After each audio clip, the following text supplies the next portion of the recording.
Avez-vous entendu parler de Slow Food? L'association est née dans la seconde moitié des années 80 sous l'impulsion d'un gourmet qui n'avait pas vu d'un bon œil l'implantation d'un McDonald's à Rome. À en croire Carlo Petrini, le fondateur, l'idée a priori farfelue d'un manifeste pour la défense et le droit au plaisir aurait germé à la suite de cette annonce mal digérée. C'est au cours d'un repas entre amis, savoureux, bien arrosé, pas qu'avec du jus de pomme biologique semble-t-il, que le concept s'est imposé.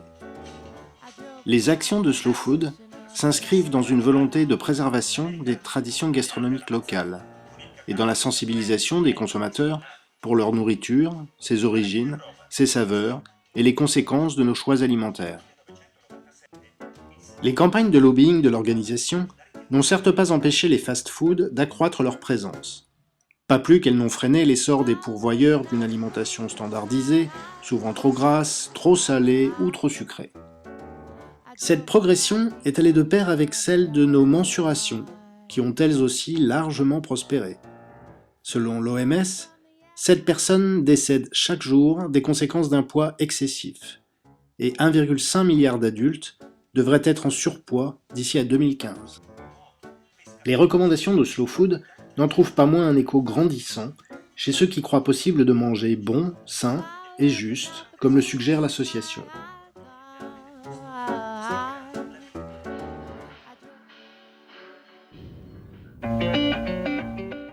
Un programme ambitieux que l'Islande a repris à son compte. La petite île n'a pas été épargnée par les ravages d'une alimentation qui s'est largement inspirée des standards anglo-saxons et américains en particulier. Avec 2 Islandais sur 10 âgés de 15 ans et plus qui souffrent d'obésité, l'île se place en 6e position des pays membres de l'OCDE. Un phénomène multiplié par 2,5 en l'espace de 20 ans. À Reykjavik, c'est Dominique Pledel-Johnson qui agit bénévolement pour relayer la philosophie Slow Food. Slow Food Islande a été créé en 2001. On était un petit groupe de 5-6 au départ. Et les idées avaient été importées d'Italie directement. Moi j'en avais entendu parler par des chefs auparavant. Et on a créé le Convivia de Reykjavik en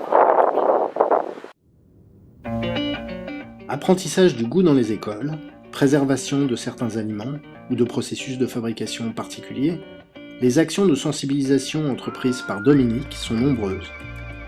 Le Conseil des chefs islandais en fait aussi partie. C'est le cas chez Aldin, un restaurant du centre de la capitale islandaise.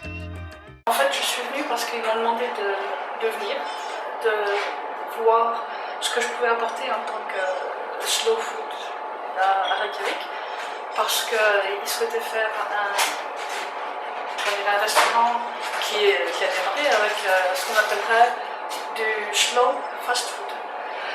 Et qu'on a de voir un petit peu quelles sont les idées derrière slow food, de manière à aller un cran plus loin et d'être plus efficace dans la manière d'avoir le contact avec aussi les producteurs que les clients. En fait, les gros problèmes qu'on rencontre ici, c'est en premier lieu l'élevage industriel, c'est-à-dire tous les poulets en batterie, que ce soit l'élevage du saumon, etc.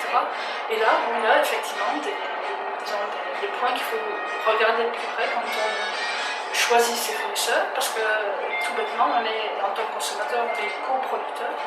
Donc on choisit avec notre porte-monnaie ce qu'on achète, et que ce soit dans un restaurant, que ce soit dans la boutique, ça reste la même chose. Plus il y aura de gens qui poseront les bonnes questions aux fournisseurs, plus le fournisseur il commencera à réfléchir à ce qu'il fait lui aussi. Donc si on demande à un producteur de saumon, disons, s'il nourrit avec du maïs transgénique, s'il y a 3 restaurants qui lui posent la question de suite, il commencera à se poser des questions de pourquoi on lui demande. Donc peut-être qu'il passera à autre chose. I'm trying to make a better way with the food and for the restaurants, just to have it more clean, to have it more natural, just for the people, for the nature. And what are you expecting from Iceland Slow Food and from Dominic? To get more information exactly what I can do to fulfill all those demands.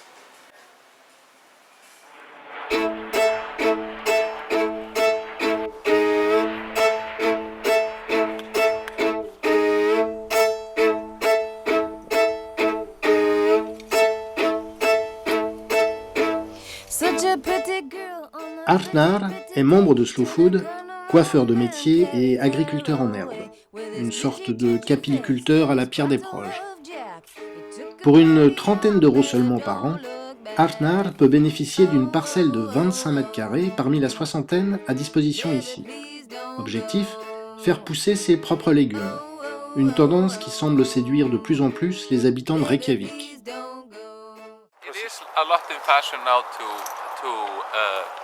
to grow your own vegetable, and I think it comes out of the final crisis that happened here in Iceland, is that we are going back to basic and learning to take care of ourselves for not much of amount of money and do something enjoyable, like growing your own vegetable and eating it.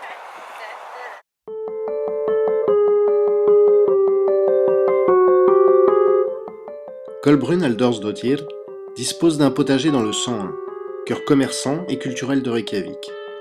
À quelques dizaines de mètres de l'océan, cette ancienne ministre de l'Environnement de Johanna Sigurdardóttir fait pousser des légumes dans son jardin.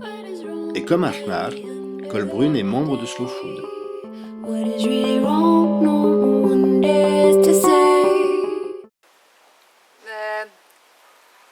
Because it suits my ideology. Because thinking carefully about what it is that you eat really matters. And if all of us were thinking about that all the time, and if we took time in growing our own food, I think we would get more conscious. And slow food has to do with conscience. And really, living your life has to do with conscience. If you are living your life unconscious, I mean, what comes out of it? What will you get out of life if you're living life unconscious? So slow food has been helping me to focus on the conscience of food, nourishment, for body and soul.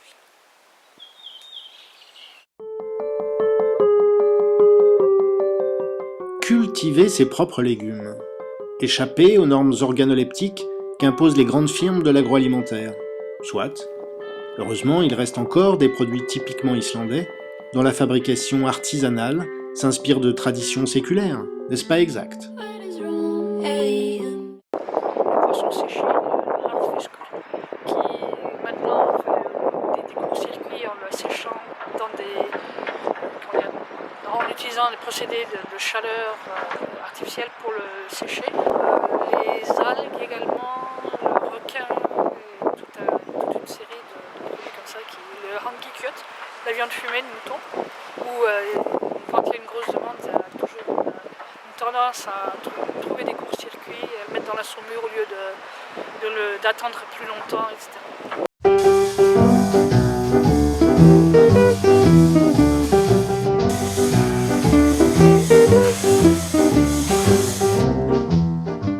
Certains aliments ne seraient donc que les pâles copies d'originaux prétendument authentiques. Qu'en est-il de cet autre produit qui fait la fierté des Islandais et comble les papilles des touristes du monde entier, le skyr, dont on retrouve la trace dans certaines sagas et que la plupart des familles fabriquaient à la ferme il y a encore un siècle. Pour en savoir un peu plus, rendons-nous à Herpstadir, à 2 heures de route de Reykjavik. Les skyrs industriels que l'on trouve dans leurs emballages colorés et qui trônent fièrement dans les linéaires des supermarchés islandais, mais également danois, finlandais, suédois, norvégiens ou américains, sont-ils des skyrs? Sur cette question, les avis divergent. Écoutons d'abord Einar, à la tête de l'une des 4 seules fermes en Islande qui fabrique un skyr artisanal, nous donner son point de vue. The skyr which is made on the traditional way is skyr. The other products of skyr which are made by the other bacteria, they are not skyr, and that is why it has the name skyr.is. Skyr.is is not skyr. And I think everyone will agree on that, even the manufacturers who make the skyr.is. Because when you read the definition of skyr in the regulation, you find out that skyr.is cannot be skyr. This process takes from 24 to 36 hours, and it's the man who is working and making the skyr who has the most influence on how the final product will be. You have to think, and you have to look, and you have to taste. This is not a product which just you can push enter and at the end you get the product. You have to do it with your hands and all your senses to get the skyr, the product you want to sell to the customer. Pourtant, n'en déplaise à Einar, Jon Axel Peterson, vice-président en charge du marketing et des ventes de MS Dairy Products, a une perception quelque peu différente. Lait, beurre, yaourt, fromage, MS est une coopérative de 7000 fermiers qui produit et commercialise plus de 97% des produits laitiers frais que l'on trouve en Islande. Et bien entendu les skyrs, vendus sous les marques Skyr et Skyr.is, et fabriqués sur plusieurs sites en Islande que je ne serais pas autorisé à visiter. Ravi d'endosser le rôle d'un Tullius Detritus semant la zizanie, je rapporte mot pour mot à mon hôte les propos d'Einar, le fermier. Son Skyr.is ne serait pas un skyr. I don't know what he's meaning, and he's a farmer, and he's one of the farmer owning MS, so it's quite strange coming from him saying that. He should know better. And he could come to the factory because he's one of the owners in Selfoss and see that this is definitely a skyr, but produced differently. The technology of the production is differently from in the old days. But I'm 100% definite that this is a skyr product. And saying that is really, I'm surprised coming from a farmer and one of our owners. You're going to do it for dairy markets, and you're going to keep and you're distributing it all over like we are doing, with a shelf life of 30 days, keeping the quality the same. You wouldn't be able to do it that way. This if you're a farm and you're selling to customers coming to you only in one store or something like that. Yeah, sure. That's the old romantic way of doing it. A very good way. But when you have to have the same standard, you know, the customers doesn't like to have skyr like this day on Monday and this on Tuesday. L'affaire semble entendue.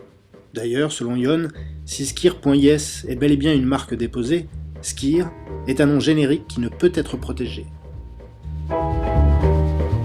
Skyr, if I would ask for a brand protection on skyr in Europe, or somebody else, that's not possible to do. Even if it doesn't matter how you're producing it. The old method, new method, just the name skyr, it's not able. You would get no from all of these agency, official agency through Europe. Une assertion confirmée par Thora Valsdottir. Le nom Skyr ne bénéficie d'aucune appellation d'origine contrôlée, comme cela peut être le cas en France pour une onctueuse crème d'Isigny ou un odorant camembert de Normandie. En revanche, pour cet ingénieur responsable d'un groupe de recherche chez l'Institut Matisse, il existe un règlement sur les produits laitiers frais publié sur le site du ministère de la Justice qui définit précisément la façon de fabriquer du skyr.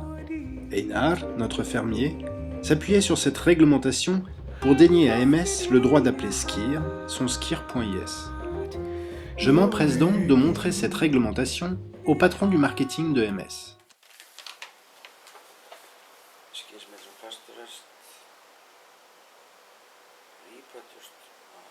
I don't understand this reproduced. Yeah, this is not reproduced. I don't know what reproduced skimmed milk is. I mean, it's made from pasteurized skimmed milk. Yeah, maybe. But not reproduced. That's a word I don't know. This is the old method. The skimmed milk is curdled with rennet and sour This is they're describing it how it was done 20, 30 years ago. I don't know. I'm I not an expert. I know that. They're doing that. Récapitulons. Pour être consommé dans des conditions optimales auprès d'un large public, Skir.is, le Skir nouvelle méthode de MS, n'aurait pas à respecter les règles en vigueur définissant la fabrication du Skir ancienne méthode. Et il aurait d'autant moins besoin de le faire que le nom Skir n'est ni une appellation protégée, ni une marque déposable, pour l'instant. Car depuis 2005, il existe toutefois un précédent avec la Feta grecque, qui après une longue bataille juridique, s'est vu confirmer par la Cour européenne de justice son statut d'appellation d'origine protégée, AOP, que lui avait attribué la Commission européenne 3 ans plus tôt.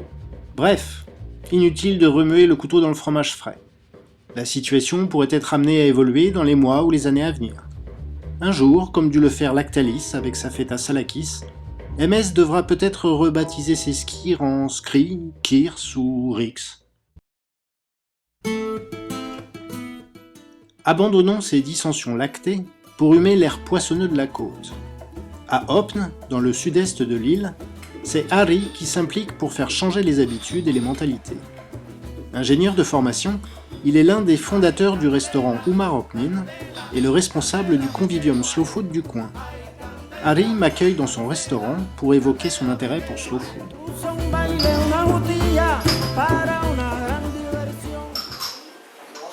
In this area there are a lot of beautiful raw materials. We want to make use of it in our restaurant, so that is basically why I became interested in slow food, was because they are helping people to use the local food, help them to preserve the culture of food in the area. So that is the link I have with slow food. We are also very interested, and slow food helps us. By the way, we visit the international happenings like Salon del Gusto in Torino.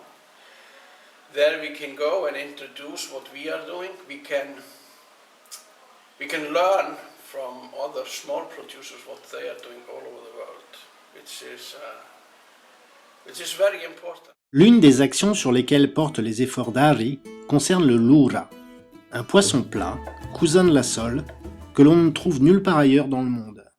They catch it in the delta here outside Hub, and they dried the fish. That has been done for generations, and that was one way to live in this area, was to catch the small sole and dry it.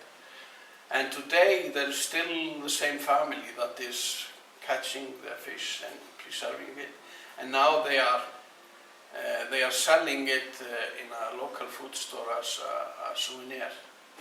It is not a big quantity fishing or industry. It is more like for the locals and some tourists that are in the area. So you are working to preserve that way of fishing? Yeah, that family is working on that. They also take kids with them for fishing, just to show them how it was done, and so that product is still alive, even though it is not a product on the market, but it still lives in this area.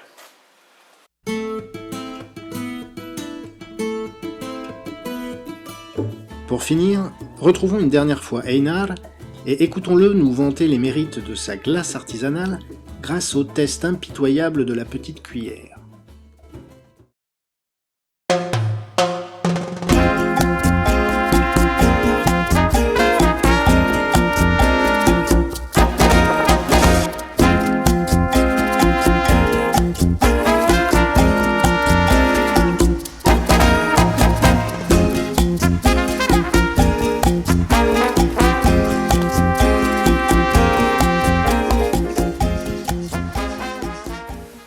So if you have one bucket of my ice cream and one of industrial ice cream, and then you take a teaspoon and stick it in here, after half an hour the teaspoon in my ice cream will still be standing, while a teaspoon here will be falling over. Because this industrial ice cream melts much faster than the ice cream which is made out of pure milk and pure cream and pure egg. And the main thing is that we don't add air, we don't mix air in the mixture as is done in the mechanical industrial business. The air which they push into the ice cream to make it heavier, more filling, but lighter in hand. When I was young, I lived in a world of dreams, of moods and myths and illusionary schemes. Que conclure de tout cela? Qu'être pris par certains pour des bœufs ne doit pas pour autant faire de nous des autruches? Qu'il reste quelques rebelles impliqués, passionnés, désintéressés, qui savent que les alternatives existent, œuvrent pour les faire connaître et cherchent à préserver ce droit au plaisir, si cher à Carlo Petrini. Finalement, Slow Food est une philosophie source de bonne humeur, un concept joyeux et altruiste, dont nous savons désormais qu'il n'implique qu'une bonne dose d'amour de la vie, un soupçon de vigilance et une larme de résistance citoyenne. Une idée qui résonne ici, en Islande, peut-être encore plus qu'ailleurs, comme la promesse d'un paradis retrouvé. It's May, they say, that gave the whole world this crazy, heavenly, hazy hue. I'm a lark on the wing, I'm the spark of a firefly's fling. Yet to me, this must be something more than a season